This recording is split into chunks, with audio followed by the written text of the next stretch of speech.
When it comes to bullpen reinforcements for 2025, Graham Ashcraft is the droids we're looking for.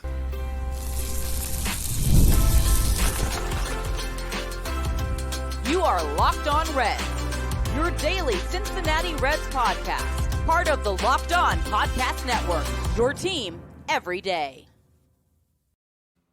Welcome into Locked On Reds. We are your daily source for all things Cincinnati Reds. I'm Stephen Offenbaker. He is Obi-Wan Carr, and we have combined for 12 years of experience covering the Cincinnati Reds in podcast form. We love baseball. We love this team. We love the Reds, and we have taken our love for the Reds and for baseball and turned it into information for you. Locked On Reds is part of the Locked On Podcast Network, your team every day. And on today's podcast, we're going to be talking about Graham Ashcraft and what the best use of him is going to be in 2025 for the Cincinnati Reds. We're also going to take a look at how the Redlegs performed against their National League Central opponents in 2024 and bullpen games. Yeah, I know those are dirty words around here, but they seem pretty popular in the postseason amongst Major League Baseball teams that qualified this offseason. And we're going to discuss that and a whole lot more on today's episode that's brought to you by FanDuel. You can start the season with a big return on FanDuel. New customers can place a $5 bet, and you'll get started with $150 in bonus bets back if your first bet of $5 wins. Just visit FanDuel.com to get started today. All right, Jeff, Graham Ashcraft has been kind of frustrating, really, during his time in Cincinnati because he has these stretches where you think he's going to be a very valuable member of the Reds starting rotation. And he'll go out and he'll have a couple really good games, and then it will all fall apart. Also in that, he really struggles the third time through the lineup. Guys just kind of figure him out, and he can't get you deep into ball games. And I know that the trends in Major League Baseball are changing, and more you see starters coming out after 5 or 6 innings. But still, the fact remains that you just cannot rely on Graham Ashcraft if you need him to get you some innings and go a third time through. He just can't do it. So all that being said, we've heard for a couple years now his name being floated when it comes to pitchers moving to the bullpen. And I was initially resistant to that because he was having those games as a starter that were making you go, I don't think we should give up on him just yet. But those games have continued for the first year and now the second year, and they just continue to happen. And it's really made me rethink my stance that if Graham Ashcraft could come out of the bullpen and be a maximum effort guy, he would probably be a pretty decent back of the bullpen kind of guy. And that is the key, because we're not in the business of advocating that every starting pitcher just gets sent to the bullpen because they'd likely be better as relief pitchers anyway.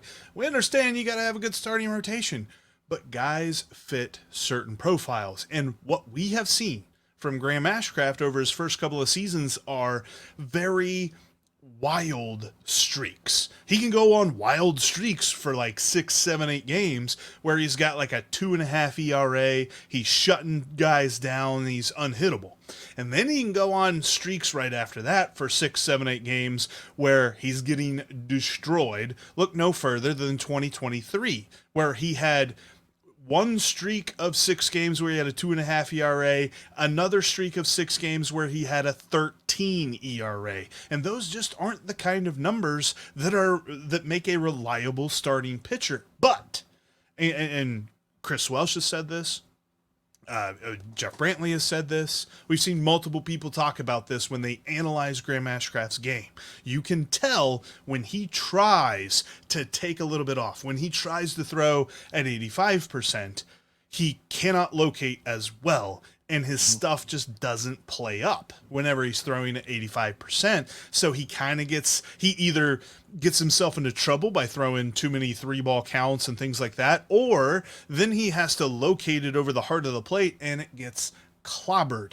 You take that away if you turn him into a guy that can go out there one time through the order and just throw gas, throw that cutter at 98 to 100 miles an hour, throw that slider with a sharp break to it, and just go in there and mow guys down. I get it. There's a belief that it would be a loss to turn a starter into a relief pitcher, but I think in this particular case, it would be a loss to continue to run him out there as a starter every fifth day and expect things to change. It's the theory of insanity here, Steve, that we're talking about, really.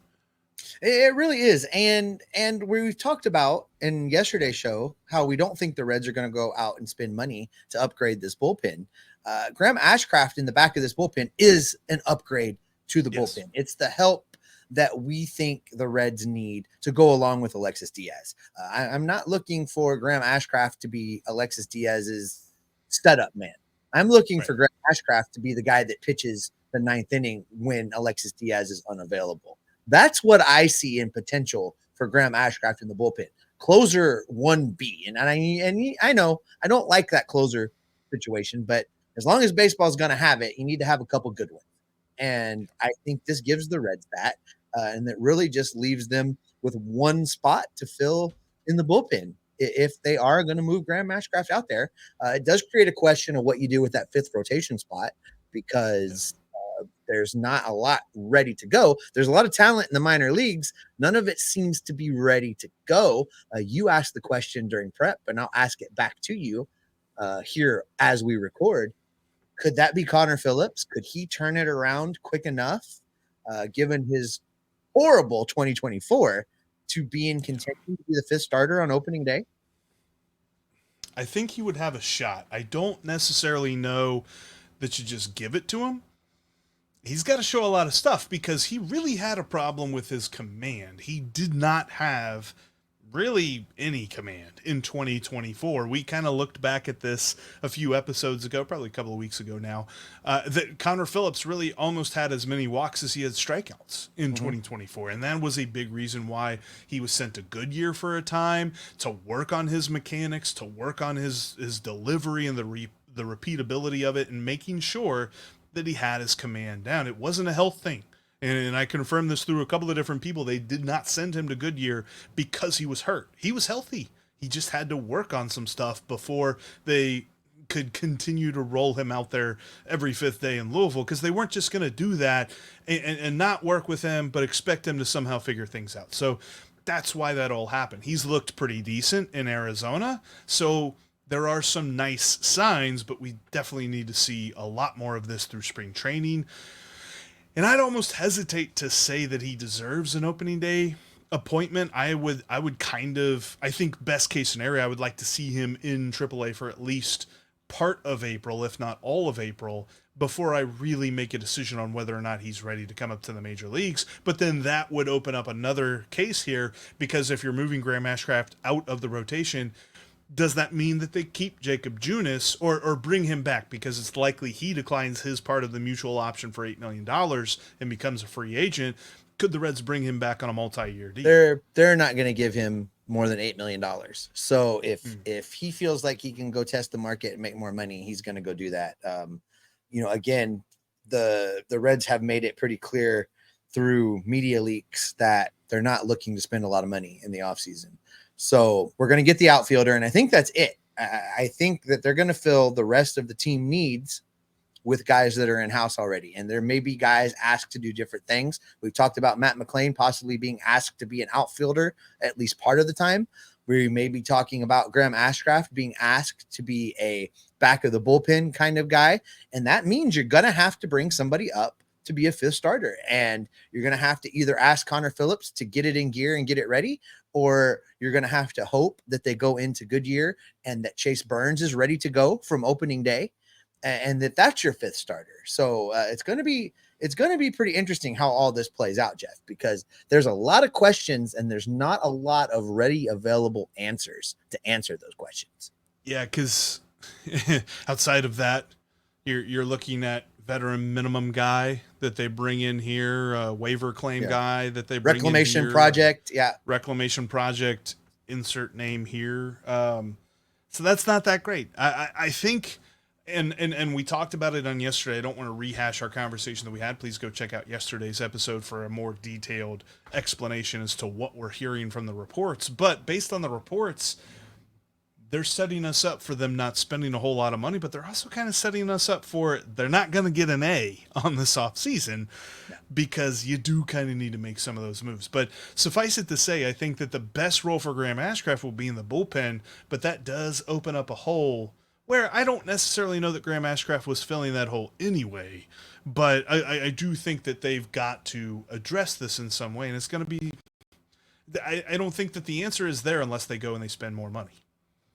Well, I have an answer for one question. That's how do the Reds get better in 2025? They're going to have to play better against their division opponents. They're going to have to play better in the National League Central. And coming up, we're going to talk about how they did last year and what they need to do to be better against the NL Central heading into next season. We've got that for you coming up next. Get ready to tackle the NFL action with FanDuel, America's #1 sportsbook, because right now new customers can bet $5 and get $150 in bonus bets back if your bet wins. So if Jeff happens to stumble into an over, he could get $150 back in bonus bets if he was a new customer.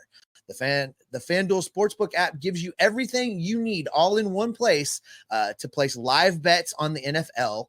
So when you're in the middle of a game and you have a hunch, you can check out the latest stats, view live play-by-play, and so much more on the same page where you place your bets. Just visit FanDuel.com and join today. And while you're there, you can take a look at next year's World Series odds. That's right. The old Redlegs are 60-1 odds to win the 2025 World Series. You might want to throw a few dollars in that because I believe in Terry Francona. He's going to be able to get it done. I'm just saying, might be a good time to get in on that action before the odds move. You can get started today with $150 in bonus bets back with your first $5 bet if it wins. That's at FanDuel.com. Never waste a hunch and make every moment more with FanDuel, an official sportsbook partner of the NFL. We're talking Reds baseball here today and every day, every week, every month, all year long. Make sure you subscribe. Drop down there, click the notification bell, the subscribe button, the like button. If you're in the audio feeds, make sure you subscribe there so that you never miss an episode. And tell your friends about us because just like we enjoy talking Reds baseball with you, we want to talk Reds baseball with them as well. All right, Jeff, the Reds were not good in division in 2024. They continued to be owned by the Milwaukee Brewers. They struggled more than they really ever should against the Pittsburgh Pirates. They managed to eke out a 1-game series win against the ugly, awful Dirty Birds of St. Louis. And really, the Cubs are the only team that they performed halfway decent against reliably in 2024. If the Reds are going to be a postseason team in 2025, that has got to get better. And I think it starts with ending whatever it is that this hold is that the Milwaukee Brewers have on the Cincinnati Reds. Some kind of hold indeed, Steve. I mean, really, when you look at either side of the ball, pitching or hitting against the Brewers, it was bad last year. I mean, as a team, the Reds had a 5.12 ERA against Milwaukee. And then on the hitting side of things, they had a whopping .221 batting average and slugged a grand .382 against him. Essentially, a little bit worse than Jonathan India at the plate. And their on-base percentage for the team was only 28% against Milwaukee. And then we know what they did on the base paths because they ran themselves into a lot of outs. We know what they did in the field because they got outplayed in the field. There were just so many things about this team, and I do think it centers around the manager. It centers around the readiness to play in these big divisional games. I think that David Bell almost made it too much of a point that, oh, this was just one of the 162. Oh, this is just one of those games that, you know, we want to win, but we don't want to win it any more than any of the other 162. We want to win them all equally. I think Terry Francona is going to come in here and he's going to focus. Didn't David Bell during an interview last season say something along the lines, "Oh, is that our record against them?" I didn't know. Nobody's keeping track of that around here. Yeah, nobody's talking about that. That was the biggest. That was the biggest ball of just garbage that I heard. I mean, I heard a lot that I was like, "Are we sure about that statement?" And that was the statement the most, even more so than, it's been ligament damage all along, that just stayed in my mind and bugged the crap out of me because all of us in Reds country, you, me, everyone in Reds country was all just like, oh, the Brewers. And somehow David Bell was just like, Yeah, man. I don't know. And here's the thing, Jeff. You mentioned how they pretty much dominated all facets of the game. The Brewers did, but some of the things that Terry Francona has had to say not only will correct some of the problems against the Brewers, but also help in the division, because the Reds have had this problem where they have played to the level of their competition, right? You know, this is the only team in baseball to have a winning record against both of the World Series teams for 2024, the Cincinnati Reds. Yep. They played up to that competition. They played up when they faced the Philadelphia Phillies. They played up when they faced the Atlanta Braves. And then they would play the Pirates, and it was a game every single stinking time. And I think the things that Terry Francona has said in regards to playing baseball the right way, playing defensive baseball, fundamental defensive baseball, being smart on the base path. Not that they're not going to steal bases, but be smart and not take yourself out of innings with poor decisions. By eliminating those things, eliminating the errors, playing good fundamental defensive baseball, not running yourself out of innings, that's got to go a long way into correcting some of these problems they've had against teams like Pittsburgh, where the Reds should have easily dominated any game not started by a guy named Paul Skeens, and instead every single game was a game. Steve, the Reds struck out 111 times in 13 games against the Pittsburgh Pirates. That's ridiculous. Somewhere Ethan Smith has a big old smile on his face right now. Ethan's loving that over at Locked On Pirates. But yeah, that is something that Terry Francona is going to drill into them. That's something that new hitting coach Chris Valleca is going to drill into them, because he was really well known for getting the Guardians to cut down on the strikeouts and things like that. I think we're going to see a more efficient lineup. And then when you go to the pitching side of things, that was also something that was a problem for them. Like, their ERA was below 4 against the Pirates, but only just. It was 3.93 against Pittsburgh as a team. And Pittsburgh's lineup, you can ask our friend Ethan over at Locked On Pirates, it was bad last year. It was a huge problem for them all year long. And so the fact that the Reds even sort of struggled a little bit against them is just more evidence to your point that they played down to their competition. Let me ask you this. Do you buy into what the front office is selling us, and the idea that Valleca is going to come in here and help mold the Reds into almost an old school, get them on, get them over, get them in, contact, small ball kind of team? Are you buying what Nick Krall is selling there? That honestly might play in with the reports that we've heard about low payroll, that it's more so that they're not going to pay for power than it is that they're not going to focus on power. We've seen in this playoffs that power changes the game. And at a ballpark like Great American Ballpark, if you can't hit for power, then that is sad.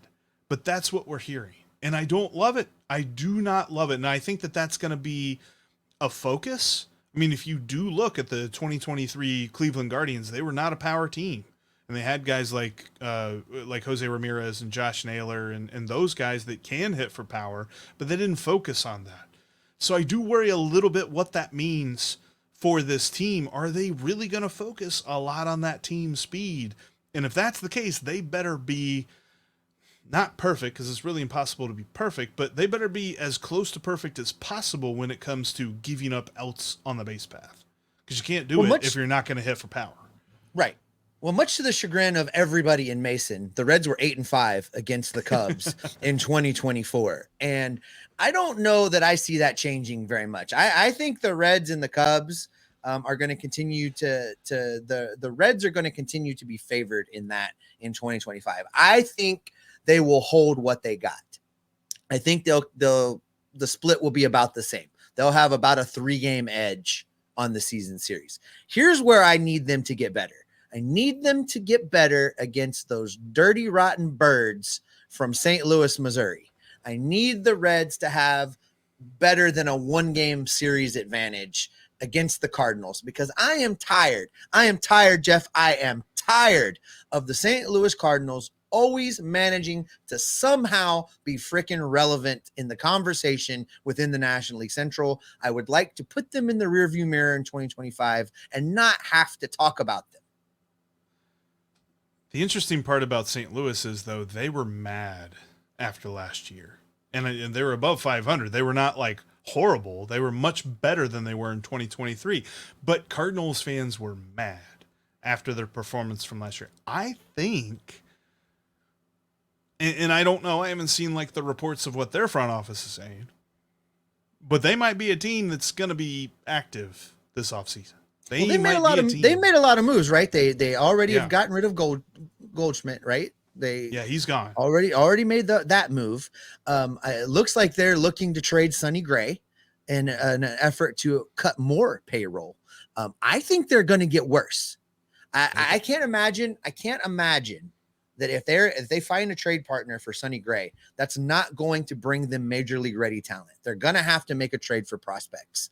So cut the payroll, bring in some prospects that aren't going to be ready. I think next year's the year. Next year is the season. If the Cardinals are ever going to just really fall into the crapper and fall back to the bottom of this division, it's 2025. I need for it to happen. I want for it to happen. I want for JD to have to not smirk at me when we record crossovers talking about those dirty birds. I need for the Cardinals to be bad, Jeff. I need for the Reds to be good against the Cardinals. So I hear you on that, but that means to me that the Cubs will get better, because I don't believe that both of those teams stay the same or get worse. I think one of those teams gets better, one of those teams stays the same or gets worse, or something like that. But I just could see Chicago looking at this season and the disappointment of the fact that they went and they got Craig Counsell and they got worse, and they're going to spend some money, especially if St. Louis doesn't, because they're going to perceive this as the opportunity. Milwaukee, I don't think Milwaukee's going to spend a ton of money here. They are getting Brandon Woodruff back, but what does that look like after he has missed so much time? And are they going to retain Devin Williams? He is set to become a free agent. Will they keep him? So does their bullpen kind of shift around a little bit? And I know that they have some interesting talent there, but the whole of the division is just so interesting. And the Pirates, I know that if the Reds aren't going to spend that much money, the Pirates are going to somehow find a way to spend less. So I'm not worried about them at all. But Milwaukee and Chicago for me are the two teams to keep an eye out for this offseason and how they get better, because I don't see those teams getting worse. Well, I know this for sure, Jeff. We're going to have a lot of time to break this division down, and it's really going to be key watching what the other teams in the division do this offseason, and we're going to have all of that right here on Locked On Reds every day. Every time something big happens within the division, we'll talk about it. We'll talk about its impact on the Reds, and we'll keep everybody in the know, so to speak. But listen, bullpen games, your favorite words, Jeff, bullpen games. We're talking bullpen games coming up next. You can take the guesswork out of buying tickets with GameTime. You can get your MLB tickets. You can get your NFL tickets, NBA, NHL. They have it all. Just download the GameTime app, create an account, and use the promo code LOCKEDONMLB for $20 off your first purchase. Now, Jeff and I have been telling you about this ad all season long. We both use this when we're down at GABP. We head over to the banks. We find a beverage. We find something good to eat. And then just before first pitch, we jump on the GameTime app. We get greatly discounted tickets. Buy those tickets and stroll across into the stadium to watch the old Redlegs. It is a great deal. And with that promo code Locked On MLB, you're going to get $20 off those already greatly reduced prices. You're not sure about the venue you're going to, they have the view from your seat, and you're going to know exactly what you're going to pay because they have all in pricing. Just download the GameTime app today and use that promo code Locked On MLB for $20 off your first purchase. Terms do apply. Again, create your account over at GameTime. Redeem that code Locked On MLB for $20 off. Download GameTime today. What time is it? It's game time.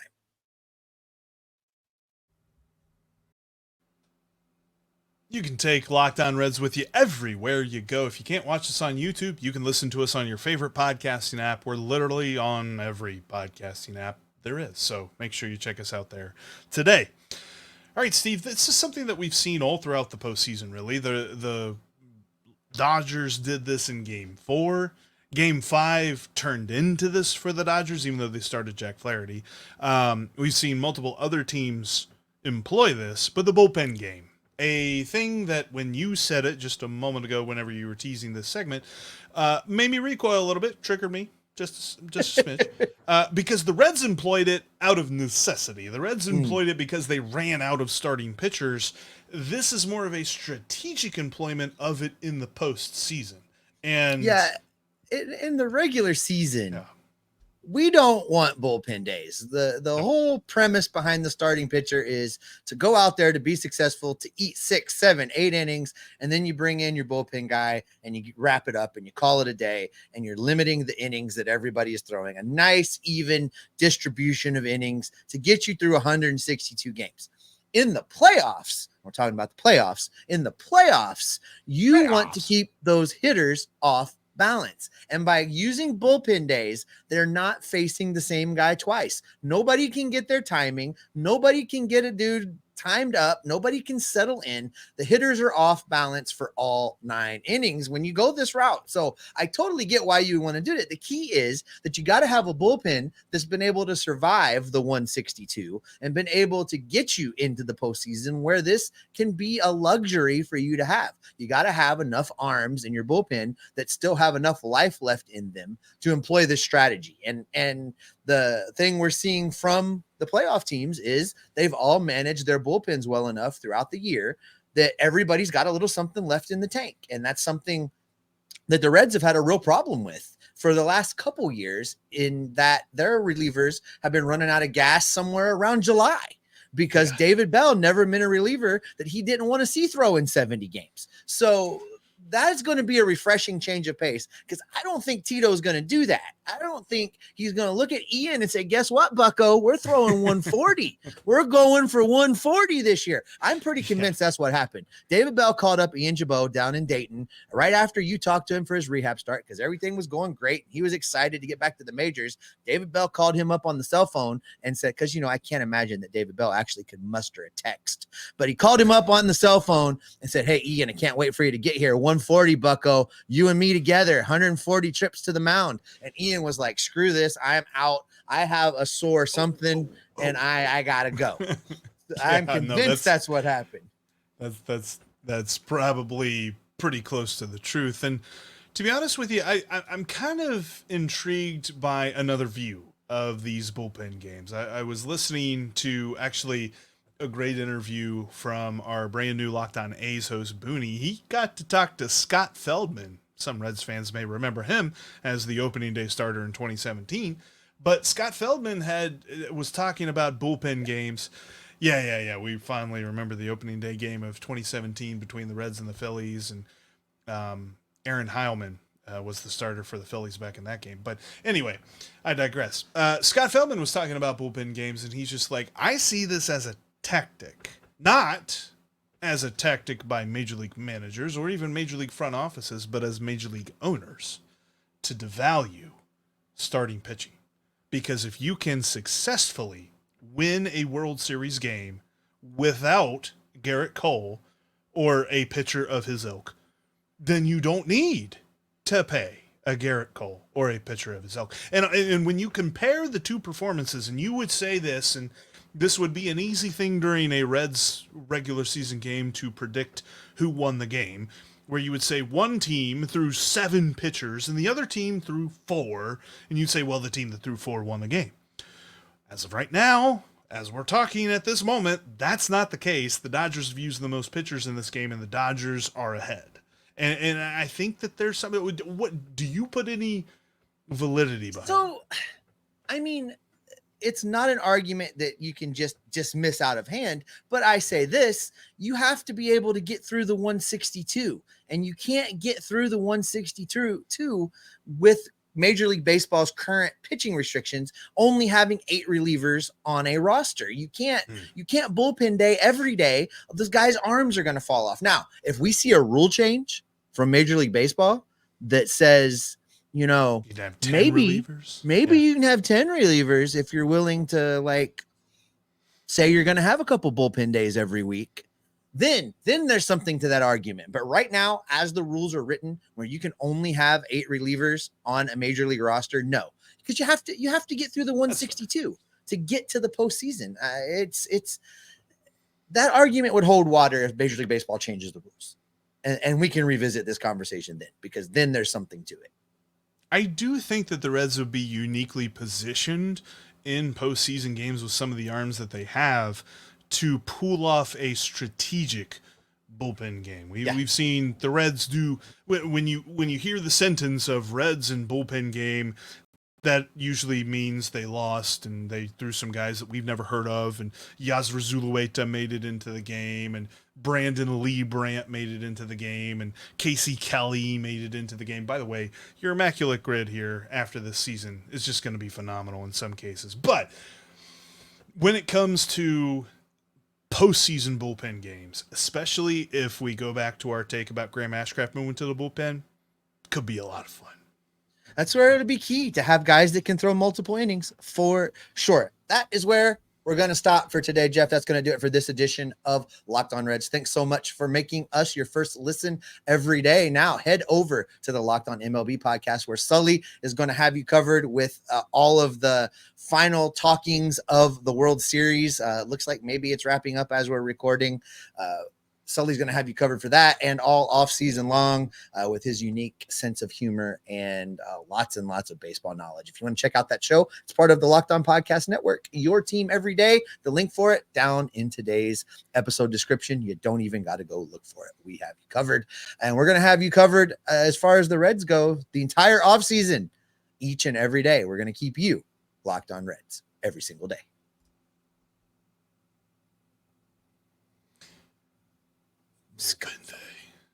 Scott Feldman.